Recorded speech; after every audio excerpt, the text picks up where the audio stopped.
Capítulo 10. Esther. ¿Cómo usar el poder en beneficio de otros? Parte 2. Cuando Amán iba y venía cada día de su casa al palacio, pasaba junto al judío Mardoqueo, el primo de la reina Esther, que se sentaba a la puerta. Asuero había mandado que todos se inclinaran y rindieran homenaje a Amán, pero Mardoqueo tenía una idea diferente. En Esther capítulo 3, versículos 5 al 6 leemos: Y vio Amán que Mardoqueo ni se arrodillaba ni se humillaba delante de él, y se llenó de ira. Pero tuvo en poco poner mano en Mardoqueo solamente, pues ya le habían declarado cuál era el pueblo de Mardoqueo, y procuró Amán destruir a todos los judíos que había en el reino de Asuero, al pueblo de Mardoqueo. La mente malvada de Amán comenzó a maquinar un plan. Cada día trataba de escoger el momento más propicio hasta que finalmente habló con el rey Asuero.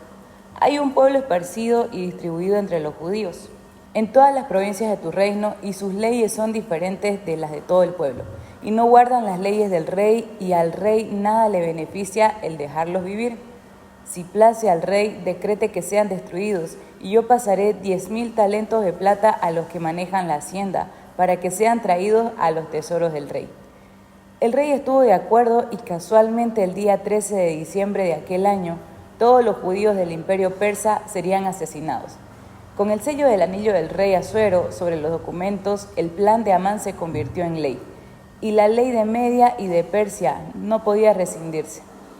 La orden de destruir, matar y exterminar a todos los judíos jóvenes y ancianos, y niños y mujeres, fue enviada por carta a todas las provincias del imperio. El capítulo 3 de Esther cierra con la declaración de que el rey y Amán se sentaron a beber, pero la ciudad de Susa estaba conmovida. En medio de todo esto, Esther, la hermosa reina, se encontraba recluida en el palacio sin ver el sufrimiento, sin perturbación, sin ser consciente del destino fatal que le esperaba a su pueblo y tal vez a ella misma. Entonces un día escuchó que Mardoqueo estaba sentado a la puerta del palacio vestido de cilicio y ceniza. Cuando envió a un criado con vestidos limpios para hacer que Mardoqueo se cambiara, a la vuelta de aquel se enteró de la treta de Amán y del edicto del rey que sellaba el destino fatal de todos los judíos del reino. Mardoqueo le envió una copia del edicto del rey y le pidió que se presentara ante el rey Asuero para pedir a favor de su pueblo. Lo que sigue es el centro de nuestra historia registrada en Esther, capítulo 4, versículo 9 al 17. Vino Atac y contó a Esther las palabras de Mardoqueo.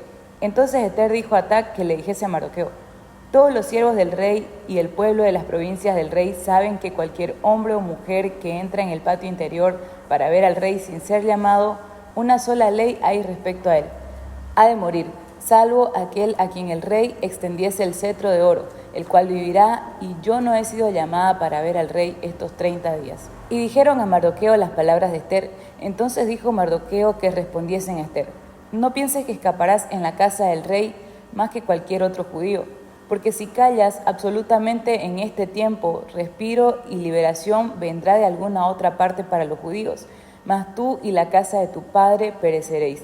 ¿Y quién sabe si para esta hora has llegado al reino? Y Esther dijo que respondiesen a Mardoqueo: Ve y reúne a todos los judíos que se hallan en Susa, y ayunad por mí, y no comáis ni bebáis en 3 días, noche y día. Yo también con mis doncellas ayunaré igualmente. Y entonces entraré a ver al rey, aunque no sea conforme a la ley, y si perezco, que perezca. Entonces Mardoqueo fue e hizo conforme a todo lo que le mandó Esther. Esther tuvo que tomar una decisión. Ella podría haber seguido encubriendo su condición de judía. Probablemente pudo haber pasado el resto de sus días como la primera dama del harén del rey Asuero. Pudo haber vivido en esplendor y lujo. O podía tomar la vida en sus manos y hacer todo lo posible para evitar la ley del rey y salvar a su pueblo. Esther llegó a comprender que su posición no era un privilegio para disfrutar, sino una gran responsabilidad para salvar a otros. Su pueblo estaba en peligro. El problema de su pueblo se convirtió en su problema. Era su responsabilidad salvar a su raza, porque ella estaba en la mejor posición de hacerlo. ¿A dónde ha llevado Dios tu vida hoy? Seguramente no al harén de una corte persa. Tampoco es probable que la destrucción de toda una raza penda de una decisión que debas tomar hoy o la próxima semana. Cualquiera sea el lugar en el que te encuentres, Cualquiera sea la situación que estés enfrentando, escucha las palabras de Mardoqueo, porque son pertinentes para nosotras en la actualidad también. ¿Y quién sabe si para esta hora has llegado al reino? Algunas veces como mujeres lamentamos la insignificancia de nuestros desafíos y las limitaciones de nuestra influencia permanentemente. Puede que nos sintamos que tenemos poca utilidad para Dios. Debemos recordar que las manos del Dios soberano están sobre nuestra vida y que Él sabe lo que podemos hacer. Cualquiera sea la tarea que Dios ponga en tus manos hoy, mañana o la próxima semana, nunca será insignificante, nunca será intrascendente. Dios te ha llevado a la posición y al lugar que tienes hoy en tu vida con un propósito divino. Cuando Esther entendió las palabras de Mardoqueo, ella aceptó el reto y dijo: haré lo que tenga que hacer y si perezco, que perezca. Casi podemos ver su columna rígida con su frente bien en alto. Su firmeza es sorprendente en vista de su formación para ser una muchacha sumisa y sensual del harén. Pero igual que otras mujeres hebreas cuyas historias conocemos, Esther encontró fortaleza interior para hacer lo adecuado en el momento indicado. Todas nosotras conocemos personas que parecen no tener miedo. Estas personas hacen cualquier cosa sin ningún sobresalto, sin mirar atrás. Las admiramos, pero sabemos que no podemos imitarlas porque tenemos muchos miedos personales. Nunca podríamos ser iguales a ellas. Podemos identificarnos con alguien que tiene miedo. Esther tenía miedo. Podemos sentirlo en la respuesta que le dio a Mardoqueo. Lo sentimos cuando pidió que los judíos de Susa ayunaran 3 días ante el Señor a favor de ella. Lo vemos en la evaluación realista que ella hace de su situación al decir: y si perezco, que perezca. Cuando vemos a alguien que tiene miedo, pero que es capaz de sobreponerse a él y de tomar la decisión más riesgosa de su vida, vamos más allá de admirar a dicha persona. Pensamos: si tal vez pueda sobreponerme a mis miedos y hacer lo que Dios ha colocado en mis manos. Que tengamos coraje no significa que no tendremos miedo, significa que no nos dejaremos influenciar por nuestro miedo. ¿Qué harías si estuvieras en el lugar de Esther? Si supieras que presentarte ante el rey sin ser invitada seguramente podría significar tu muerte. Si supieras que has perdido el favor para con el rey porque hace 30 días que él no te invita, probablemente pensarías tu estrategia con detenimiento. Al menos deberías hacerlo. Esther lo hizo.